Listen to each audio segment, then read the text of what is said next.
get you some rest. Welcome to the Hopefulist, a daily talk show hosted by veteran broadcaster Wendy McClure. Join Wendy each day as she shares her life lessons that transformed her from perpetual pessimist to the ultimate hopefulist. The perfect morning show to get you caught up on the day's top stories while sharing insights that will lead to positive transformation and bring out the hopefulist in you. For more inspiration, visit Hopefulist.com. And now, here's your host and hopefulist, Wendy McClure. Hello and happy Monday. As you know, this is my favorite day of the week after Friday, Saturday, and Sunday, of course. It's a brand new week full of possibilities and opportunities, and I thank you for joining me for your daily dose of inspiration and positivity. Quote of the day today: unlike almost anything else, gratitude puts you in a close contact with the spiritual realm. Gratitude above all other thoughts unites you with universal intelligence because you're basically matching your frequency to the frequency of the universe via thoughts and feelings of love. All that very long wordplay is to say, include gratitude in your life. Be grateful. Stop taking things for granted and realize how much you already have. Which leads us right into Grateful Monday. If you are not familiar with Grateful Monday, this is the day that I go through my own personal gratitude journal to share with you a couple of things from my week that I was grateful for as an example of how easy it can be to just jot down 3 to 5 things every day that you are grateful for in the past 24 hours. Some of the things I wrote down this week: playing with Tucker while working out. You know, sometimes I'm grateful for that, sometimes I'm not. I mean, she's always cute. And I like when she's a little spunky, but, you know, sometimes I'm trying to work out. I was actually on my back at one point doing some exercises, and she's out in the hallway barking at me because she wants me to throw the ball or chase her or what have you. And she actually came up while I was working out, lifting some weights, and started licking my face, which is a little distracting. It's a little distracting. I got the chance to see a really nice sunset one day last week. That's always nice. Let's see. I had some rum chata hot cocoa by the fire pit this weekend with my hubby and the neighbors. That was so nice. And last night, I did some free journaling. And what do I mean by free journaling? I mean, I just wrote something I really want to get into the habit of doing more of. It's when you just sit down with your thoughts and just keep writing. It's so beneficial in so many areas. So that's one of the things that I'm grateful for that I did last night. Hopefully, I will do it a couple of more times this week. And who knows, maybe it will become an actual habit. And I will do it on a regular basis. The question for the day comes from the fact that today is National Handwriting Day. Becoming a lost art because I know that they don't even really teach it in school anymore. I don't know if they actually teach you how to handwrite your signature. I would assume so, but I don't have kids in school, so I don't know. But I wanted to hear from you. Do you like your handwriting? When it comes to me, no. Oh, no. I have the absolute worst, sloppiest handwriting. And I think a lot of it comes from I just write really fast. And even when I slow down, it's just not nice. I just don't have nice handwriting. And since I do go very quickly, I have a ton of crossouts. You should see me when I have a greeting card that I'm about to write on to send to somebody in the mail. I'm like, oh no, I'm going to mess it up. I know I'm going to mess it up. Yeah, I have definitely sent out cards with crossouts. Because once I mess up, that's the card I bought. Yeah, it's a problem. So I wanted to hear from you. I'd have to say that it's pretty mixed. It's pretty 50-50, and I'm a little surprised. Ashley says no. Val says yes. Same for Diane, Connie, Linda, Kathy. Morgan says sometimes. Mary Ellen says, when I was in a Catholic school back in the day, I would get straight A's in penmanship. So I'm going to take that as she likes her handwriting. Michelle also likes her handwriting. Wilbur does not. Eleanor says, no, I'm left-handed and my handwriting is horrible. Mary says, Mary Catherine, by the way, yes, Palmer method trained in Catholic school and calligraphy. I've never even heard of the Palmer method. Marcy says, yes, I practiced hard to get it right because we used to get graded on our penmanship in Catholic school. Maybe that's something I can work on while I'm journaling. Right? Kim says, I hate mine. It's a mix of cursive and print. Not very pretty. I do that as well sometimes. Like I'll start out cursive and then I'll end in print or vice versa. Actually, it's more vice versa. I'll try to start out in print and then I just automatically go to cursive.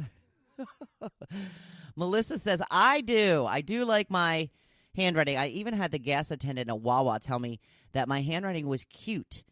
And my son agreed. Mom, you do have really nice writing. She says, yep, it was Catholic school. Larissa says, no, I'm very embarrassed by it. Betsy says, no. So nice to see a lot of people do, though. And Jim says, heck no, you can tell I didn't go to Catholic school. I can barely read my own writing. That's always a problem for me, too. I often don't even know what I've written myself. I remember when I first got married, and I would send my husband off to the grocery store if I wasn't able to go for whatever reason. I'd be like, okay, can you read what I wrote down? Can you read it? And he's pretty good at it. Yeah, he's figured me out. He's figured out my horrible, sloppy handwriting. So good for both of us in that respect, right? So National Handwriting Day, maybe do a little practicing with your handwriting. Just, slow down a little bit. Make some little curves and flowiness. Put a little heart as an eye. I don't know, we're a little old for that, but you know me. I've got my inner 12-year-old girl that's always just dying to get out. The topic for today, get your rest. Yes, the importance of sleep. How are your sleeping habits? Do you get enough sleep? I know most of us do not. This is something that must change in order to be at your best. There are so many issues that pop up when we aren't getting the rest that we need. We have a lack of energy, feeling sluggish. We crave comfort foods, which aren't necessarily the best to eat. Mostly we are cranky, and nobody wants to be around a cranky pants. I struggled with insomnia for years. I mean, like 20 years. It was truly awful, and what was worse was I got used to it instead of solving it. I tried it first with medication, which isn't always the best thing to rely on. I got the typical sleeping pills from doctors, but even they didn't seem to work for me. This is when I started getting into bad habits like falling asleep with the TV on. I did this in order to quiet my mind. If I could focus on a mindless sitcom, it may be just enough to lull me to sleep.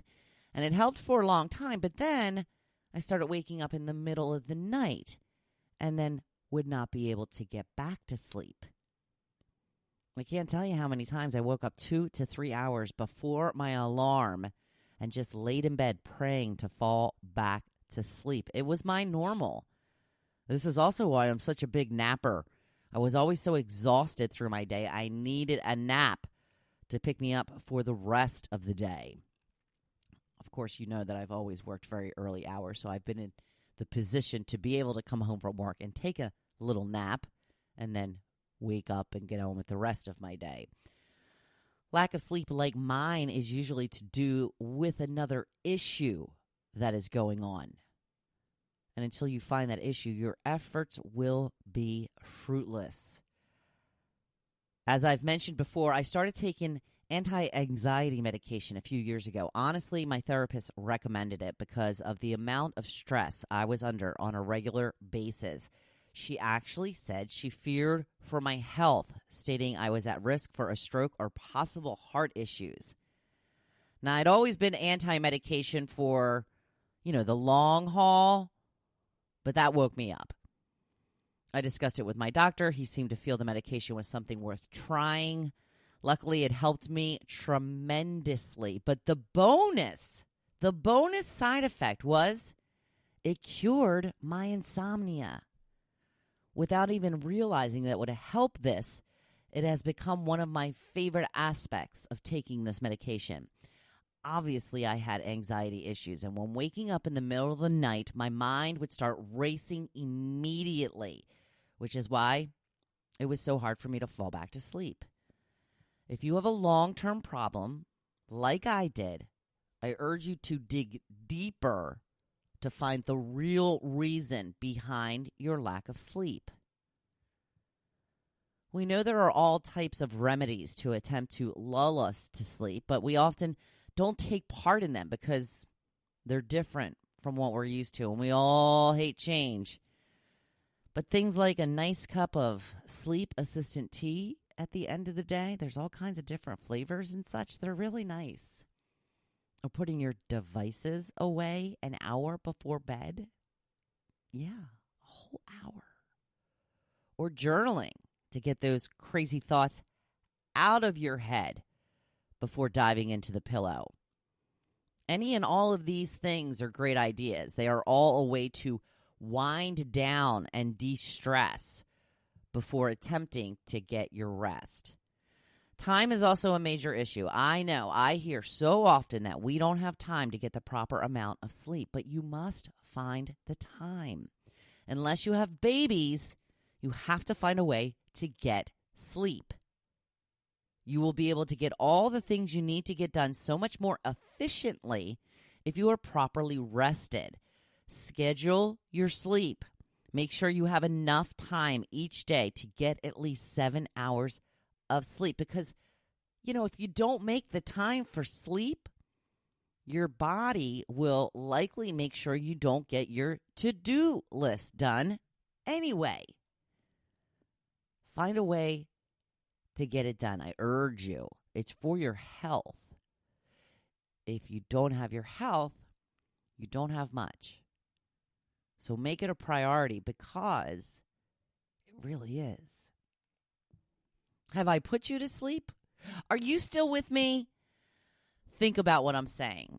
If you aren't getting enough sleep, do whatever you need to in order to remedy that. It's so important in order to be your absolute best. And that is what we are always striving for, right? Of course. Now go on out there and be badass and then rest like a rock. I'm right here cheering you on.